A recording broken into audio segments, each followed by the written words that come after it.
सोलापुरातील नई जिंदगी परिसरातील शोभादेवी नगरात बेपत्ता तरुणाचा मृतदेह आढळला। याबाबत अधिक माहिती अशी की नई जिंदगी परिसरातील शोभादेवी नगर येथे काल 25 सप्टेंबर 2025 रोजी सायंकाळच्या वेळेस एका तरुणाचा मृतदेह आढळून आल्याने परिसरात खळबळ उडाली आहे। मोहसिन मुनाफ शेख वय 38 राहणार लक्ष्मीनगर बिलाल मस्जिद जवळ असे मृत व्यक्तीचे नाव आहे। तो गेल्या 3 दिवसांपासून बेपत्ता होता। पोलिसांनी दिलेल्या माहितीनुसार मोहसिन शेख हा 22 सप्टेंबर पासून घरातून निघून गेला होता।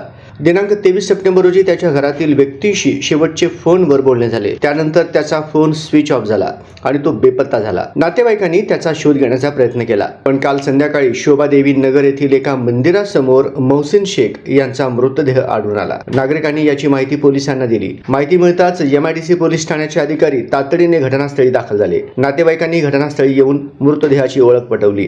पोलिसांनी शव ताब्यात घेत पोस्टमॉर्टमसाठी सिव्हिल हॉस्पिटल येथे पाठवले असून पुढील तपास MIDC पोलीस ठाण्याचे वरिष्ठ अधिकारी करत आहेत।